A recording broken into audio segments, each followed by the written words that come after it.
Happy morning, children. This is Priya, your English teacher from Alpha International CBSE School, Baku. After a very long gap, we are going to discuss today regarding lesson 3 in English literature book, The Glimpses of the Past. So we have finished the exam successfully and part 1 we have completed successfully. So let us go back to our sessions and continue as we had done in the previous classes. So today we are going to discuss chapter 3, Glimpses of the Past from English Literature book. Okay, children? Yes. So before entering into the lesson, let us see what are the contents of this lesson which we are going to discuss in this chapter. The contents are introduction, about the text. So in the introduction part, first we are going to discuss what is the lesson is about, then about the text, glimpses of the past, key points, conclusion, message, and at last with the activity. Okay? Now, let us see. Introduction part. The lesson is about the Indian freedom struggle. British people came to India for the purpose of trade, but they had subdued the Indian princes when they saw the loopholes in their administration. They oppressed the natives by enforcing taxes and put them in jail. However, revolt began from Indian side with the coming of preachers like Raja Ram Mohan Rai. In 1857, the Indian forces faced British forces directly. Battles were fought all over the North India to set our country free from the British rule. To make it short and crisp, children, the whole lesson, the introduction of this lesson is all about that this lesson gives us a short and precise brief description, let us say brief description of events which took place in our country, in our India from 1957 to 1857. So the incidents which happened during the year from 1757 to 1857, those we are going to discuss today. And it enlists incidents that led to widespread revolts known as the First War of Independence. And also this lesson, this chapter provides us glimpses of how the British East India Company expanded its power in India and exploited Indians. How it made us struggle. How they robbed landlords and farmers of their land. Created situations that led to famines and pushed patriots to launch widespread massacres. So, how the British people made us to suffer, made Indians to suffer, and what did they do during the British East India Company? All these things we are going to discuss in today's session. Now let us look into the about the text. It is a picture story that covers the history of the freedom struggle between 1577 to 1857. It contains excerpts from S.D. Savant's drama Glimpse of the Past. Shivaji Savant, 31 August 1940 to 18 September 2002, was a Marathi novelist and writer. And this text shows the expansion of British rule in India and the first sparks of revolution by the Indians. It means the whole story, it is like a pictured story which represents the picture as well as the incidents which is visible through the textbooks, the pictures. We can visualize the pictures and how the meetings were arranged, how the people were involved in the freedom fights. So this was happened in between 1757 to 1757. And now let us start the lesson part. So glimpses of the part. This picture was took in a function in Delhi. So let us see. The martyrs. O my countrymen, let your eyes fill with tears as you recall the sacrifices of India's martyrs. It means this scene, the picture here given is, the scene represents a function that took place in Delhi. Lata Mangeshkar can be seen singing "A Mera Watan Ka Logon." Alongside her, Indira Gandhi, Pandit Jawaharlal Nehru and Lal Bahadur Shastri can also be seen. So in this picture, children, if you see here, you can notice who are sitting here. So she is Lata Mangeshkar, Pandit Jawaharlal Nehru ji and Lal Bahadur Shastri, Indira Gandhi.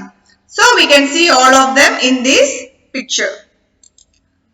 And the second picture, the company's conquest. Conquest means the subjugation and assumption of control of a place or people by military force. It means a group of people who is controlled by a military force.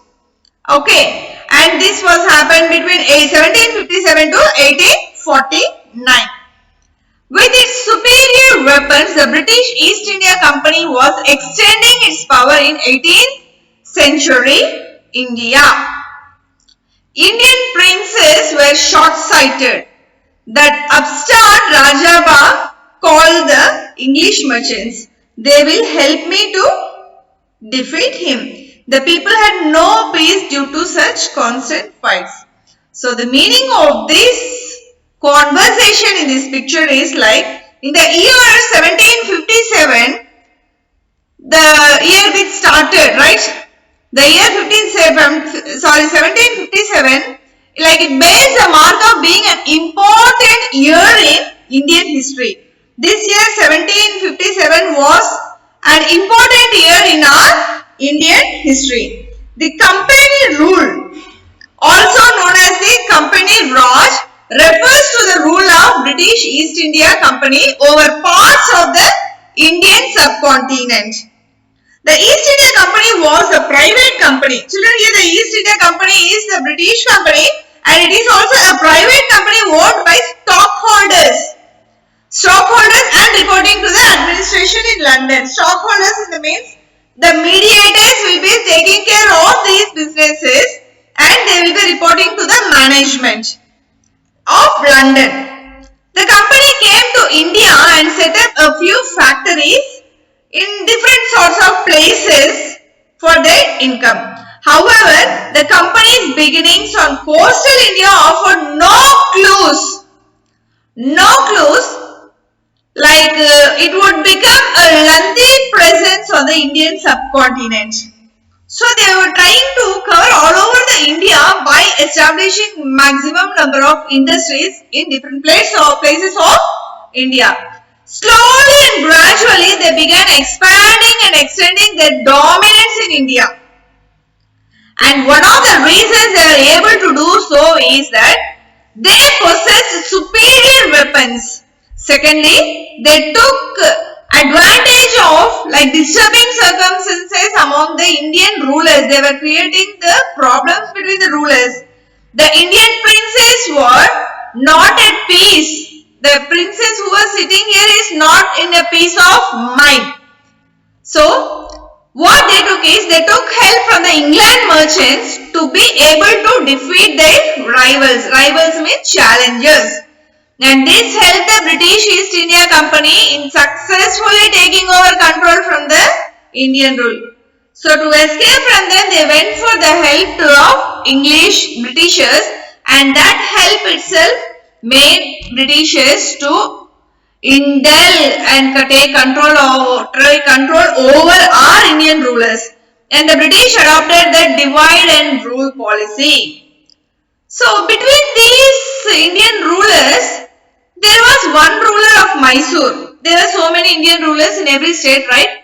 And one of the ruler of Mysore is Tipu Sultan, who understood their policy and fought against them till his last moment.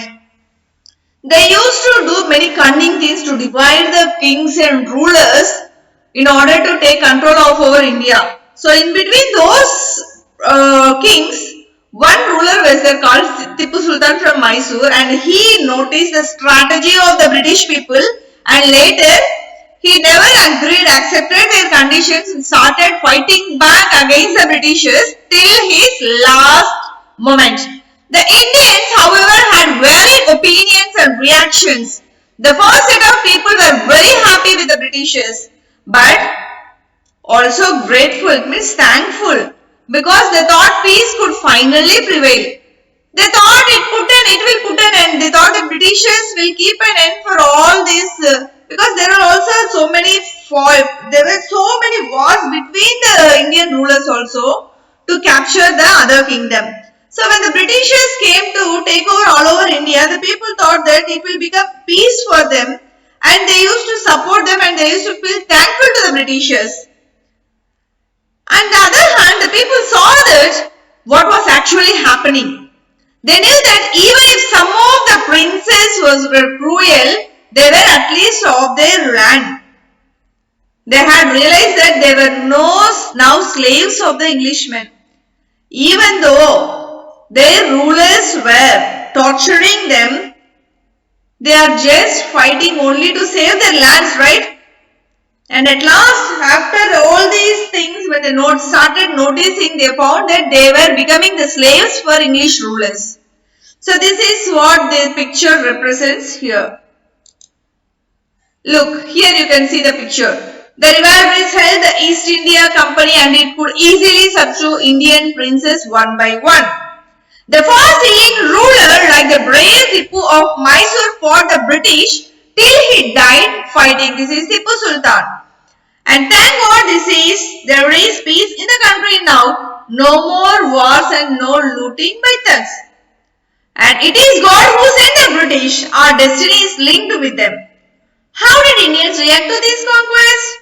The white man has killed or dethroned our kings. And some kings were not good, but after all, they were of this land.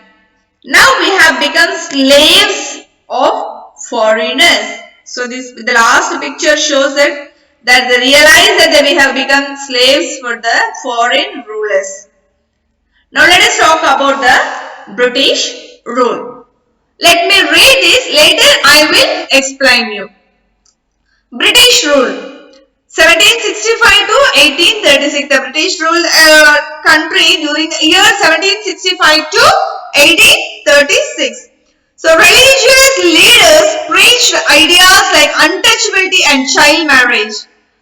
Anyone who crosses the idea loses his religion. All the misery in the world is due to women. The truth was that Indians had lost self-respect. The British scorned them. The natives are unworthy of trust, incapable of honesty. True, Your Honor, but I am honest. Being merchant, the British wanted quick profits. Their heavy taxes forced farmers to abandon their fields. But your men are taking all my crops. You are still in arrears. If you don't pay next week, I will send you to jail. Look at the conversation, how it is happening, children. Still, the British invented other methods which gave them more profits. The goods manufactured in England should not have any import duty when brought into India. A good idea. The East India Company laws began to cripple Indian industries.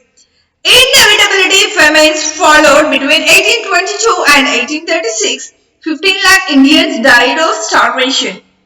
The British policies ruined the artisans and their business. So I have finished the reading part of these two pictures, children. Now let me explain in detail. So all these years led to the rise of widespread acknowledgements like myths and taboos like untouchability, child marriage, inferiority of women, etc. All these have been increased to the peak. Like child marriages, untouchability means they will not touch the lower grade caste and all. Inferiority of women means women are always put down and men will be uprighting, right? And our own religion leaders taught everyone the idea of untouchability. This is not from the Britishers, but our own Indian kings itself taught the idea of untouchability. So untouchability refers to the practice of, like, it excludes a minority group by segregating them from the mainstream by social custom or legal mandate. They were now allowed to come near those who consider themselves superior. Those who feel that they are superior, they used to suppress the lower caste people. And now these lower people were not allowed in temples, and the list of how they were discriminated against these basic rights what all the other people were having. And the religious leaders even preach. Children, here we have using this word preached again and again. Preached means publicly teaching. Teaching publicly. And this is the reason why teenage girls, not teenage girls, the religious leaders even preached people who cross the seas will no longer belong to their religion. Means the people whoever cross the water region, cross the seas, later they will come under another religion, then they will not be entered into that area, particular area. And women were considered as the root cause of all the problems which the country is facing, like financial problems we can talk, children. They feel that women are the most main cause for the financial loss of the country. And this is the reason why teenage girls were forced to marry, thereby leading to child marriage. So when they feel the female child as a burden, they started trying to push the young children to marry and leave their places in order to save the money, and which led to child marriages. And these practices were not only being done but were also being promoted. And the Britishers started looking down upon Indians and initiated brainwashing the rulers against them. These Britishers started noticing how the Indians are struggling and how some of the rulers were just giving the useless instructions to the Indians, which is not worthy of trust, and it's not even incapable for honesty also. And this was a way of making the people as slaves, and they used to get control over those people, those innocent people. And not only this, children, the British merchants, these British people used to apply what we can say heavy taxes on the poor farmers in order to get instant more and more money. They used to force these farmers to pay more and more taxes, and as a result what happened is the farmers had to give up their land. They will not have any money to pay them back. So what they will do, they will give their lands to those Britishers, and they used to be with empty hands. And this is also not enough for them.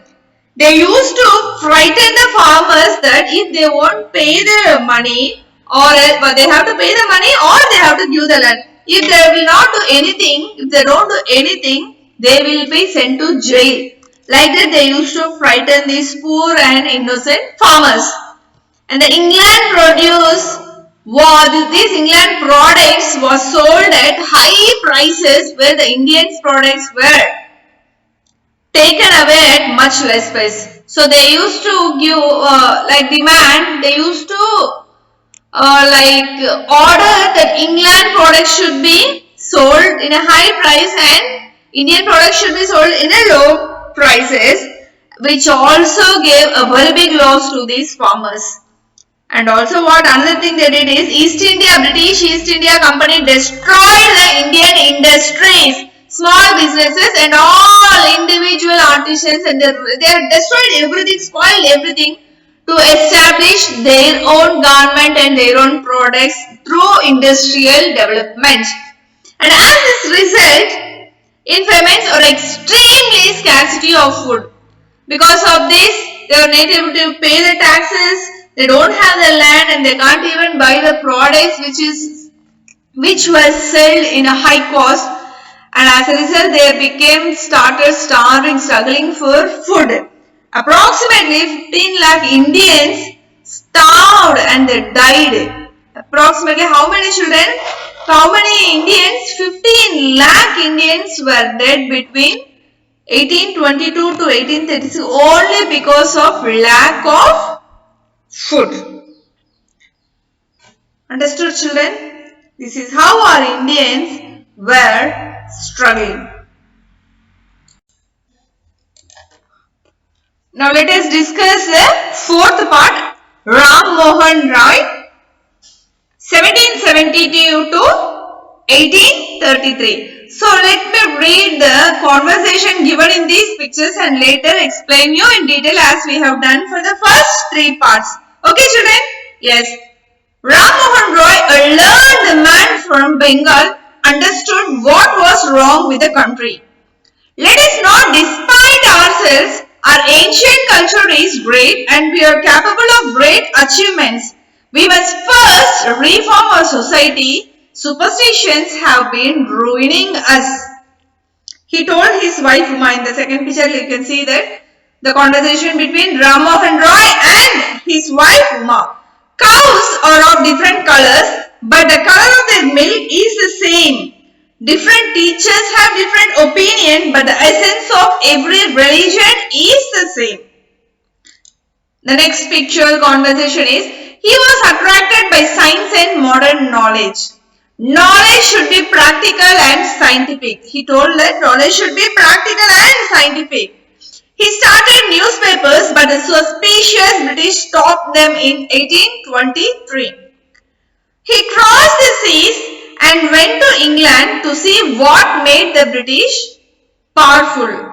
There he told them, we accept you as rulers and you must accept us as subjects. But you must remember the responsibility a ruler owes to his subjects. So the conditions what he was giving, let us look into the detailed explanation I will give you, children. And now let us talk about the Ram Mohan Roy between the years 1772 to 1833. We were speaking a learned man, right? Learned man means what? A person with very learning, a person with a good knowledge of grasping from his experiences around him. Okay. Raja Ram Mohan Roy, only we are telling us Ram Mohan Roy. Raja Ram Mohan Roy was a well-educated man from Bengal. He is one of the first to realize that there was something wrong with our country. He only the first man who realized that something is happening but it is not good for our people. He was also the belief that Indians must not consider themselves inferior or look down upon themselves. He thought that Indians must not look themselves down in front of those British people. We have our own culture, we have our own land, we have our own rules and regulations. Why should we feel down in front of those Britishers? He wants to consider that, and he believed that our ancient culture was very great and people were having and achieving greater and greater achievements. And according to Raja Ram Mohan Roy, the first step was to change the society by banishing the superstitious beliefs. And those superstitious beliefs were the main root cause which is destroying, which is spoiling, which is ruining our Indians. And once, while having a conversation with his wife Uma, one day he was just conversing with his wife Uma, he told Uma that cows are of different colors, but the color of their milk is same, right children? The cows are brown, black, white, right? What is the color of the milk? universally the color of the milk is white. In the same way, he said that it means the different teachers, different rulers, different readers, they were from of different opinions. They are conveying messages with their different opinions, but the message which was conveyed, the essence of that message is same in all the religions. And he had a very deep interest in science and modern knowledge. He did not believe in the olden days superstitious, stupidity, religious beliefs. He always believed the science and modern knowledge. And according to him, knowledge should be practical and scientific. And he even published newspapers which the Britishers stopped out of suspicion in 1823. He himself started publishing newspapers to share the knowledge to all the people, but the Britishers, they felt that something is going against them, and they stopped those newspapers under the Suspicious Act in 1823. He wanted to know he was very curious. He was very eager to know what made these Britishers so powerful. So he crossed the seas. They were not allowed to cross the seas, right? But he crossed the seas and traveled to England because he wanted to know what is there with the Britishers, and he wanted to have a discussion with the Britishers. He went to England, he sat with them and had a discussion. In that discussion, he told the Britishers that we means Indians, we Indians as a nation accept their rule. He added that he told that the Indians are ready to accept Britishers' rule, but the same way the Britishers must accept Indians as subjects, and they must not forget their responsibility and duties towards the Indians. So Raja Ram Mohan Roy is a great person, great practical person who is well known for his efforts to abolish the sati and child marriages. Woman will be buried along with her dead husband, and the child marriage both were abandoned by Raja Ram Mohan Roy, and this is why he is a very big legend, one of the legends in our country. Okay? Next, fifth part, oppression. Oppression is between 1765 to 1835. Let me read again these picture-based vocabularies. Let me read, children. But the British continued to oppress Indians. In 1818, they had passed Regulation 3. Under it, an Indian could be jailed without trial in a court. All the time, British officers in India drew big salaries and also made fortunes in private business. By 1829, Britain was exporting British goods worth 7 crore rupees in India. The British prospered on the company's loot while Indian industries began to die. Governor General Bentinck reported back home, the bones of cotton weavers are bleaching the plains of India.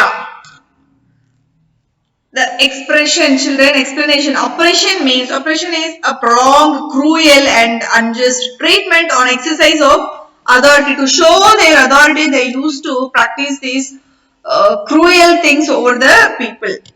Here the Britishers continue to find new ways to bring misery things and suffering of Indians.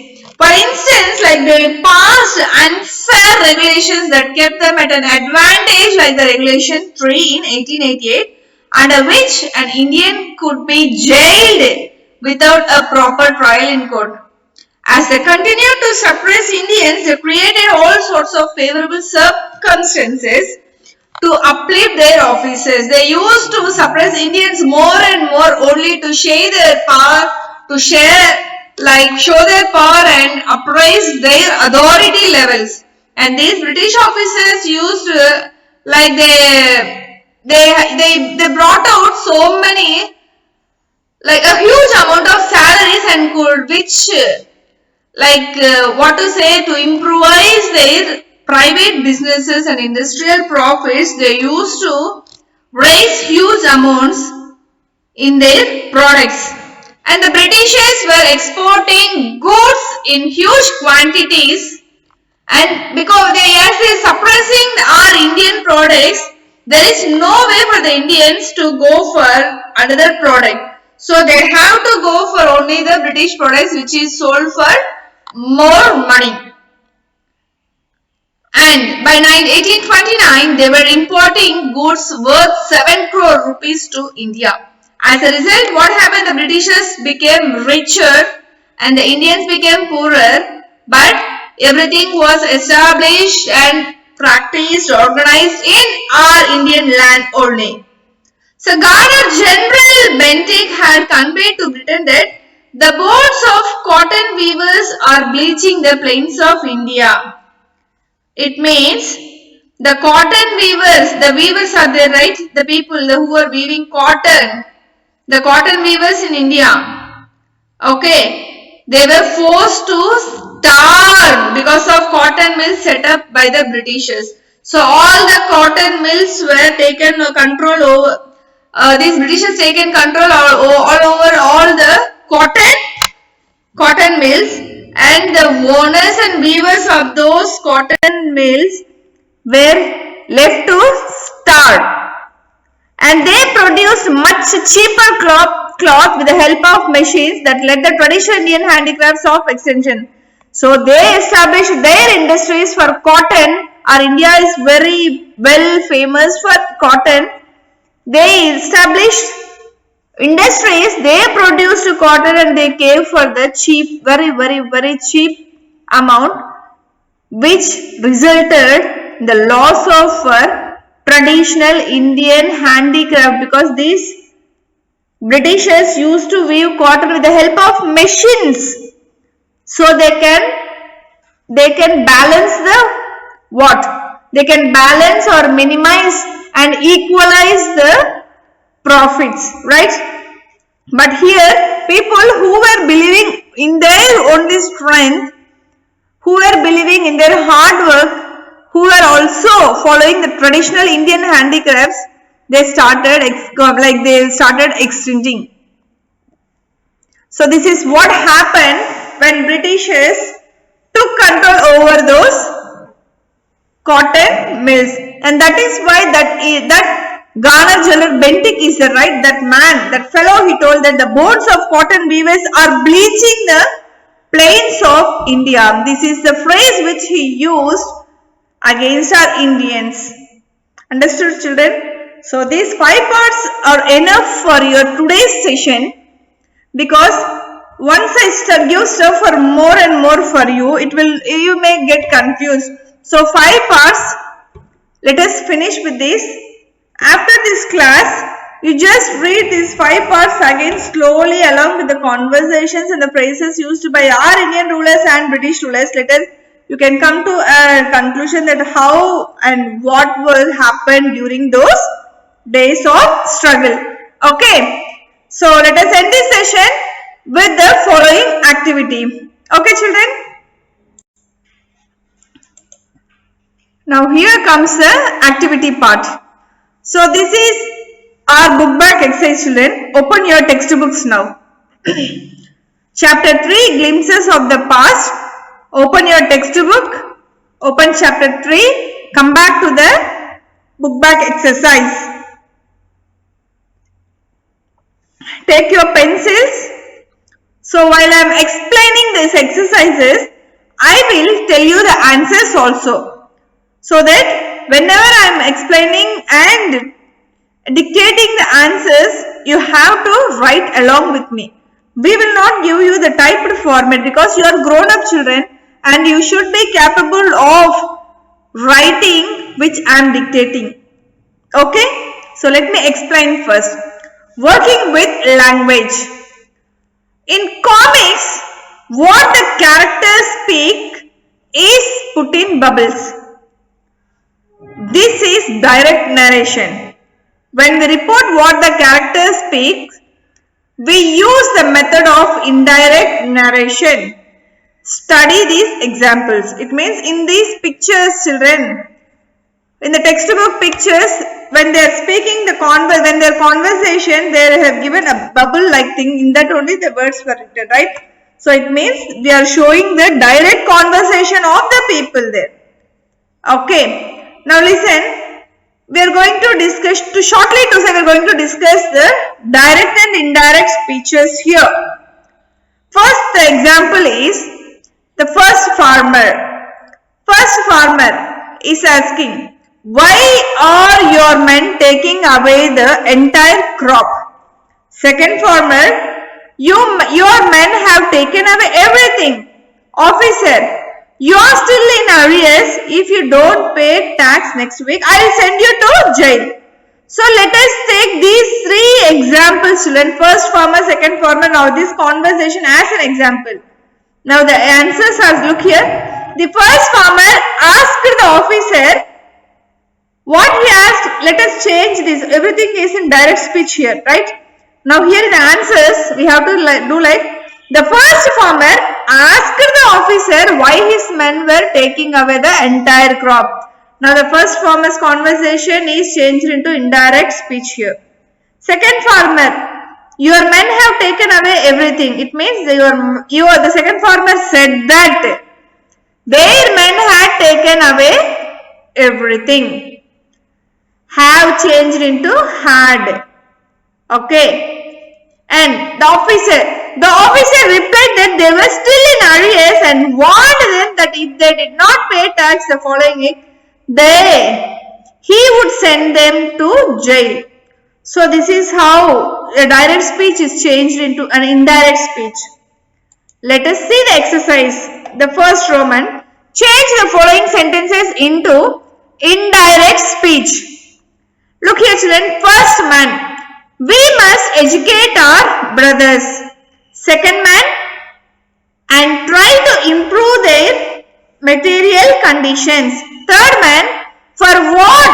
For that we must convey our grievances to the British Parliament. Here also three people are there. First man, second man and third man. There are three people and the conversation is here.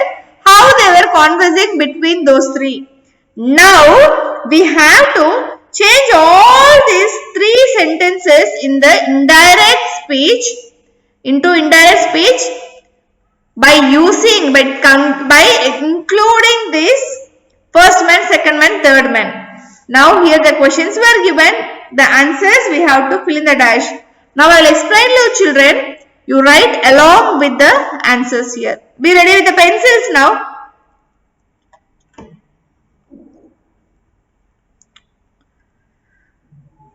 Now look here. The first man said that dash. What is the first man said? Look at the above sentence. What is the first man said? The first man said what? We must educate our brothers. It means if you want to change indirect speech, what you have to write? The first man said that they must educate their brothers. The first man said that what? Write children along with me, right? The first man said that they must educate their brothers. They must educate their brothers. Now come to the second thing, B. The second man added that, see the second sentence, and try to improve their material conditions. Okay, that we have to write in the indirect speech. The second man added that they must try to improve their material conditions. So the same sentence will be given like we have to write the second man added that they must try to improve material conditions. Now coming to the third man. What did the third man suggested there? For that we must convey our grievances to the British Parliament. It means the third man suggested that they must, for everything we have to write it, they must, okay. The third man suggested that they must convey their grievances to the British Parliament. So all the sentence will be coming as same as given there. Only thing is between the first man and the sentence we have to add excuse me, they have to add as they must or we must, he must, whatever the sentence. Okay.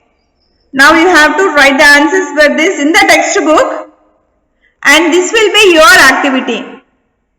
Okay children, in this part we have given the explanation for you along with the examples, and the first Roman I had taught you along with the answers. The second Roman, now you have to do the exercise in the textbook and take a snap of that, post it in the group. Children, don't post unnecessary things in the group by writing classwork. We never asked you to take a snap of your classwork and post. We want you to post the activity, post the homework what we are giving you daily. So whatever the activity is given, that only you must finish it and take the photo and send in the group, not the classwork content. Okay. So this part, this second part is your today's activity. Don't forget, write it with neat handwriting without any spelling mistakes. Your every activity is entered and registered here. We are correcting each and everything.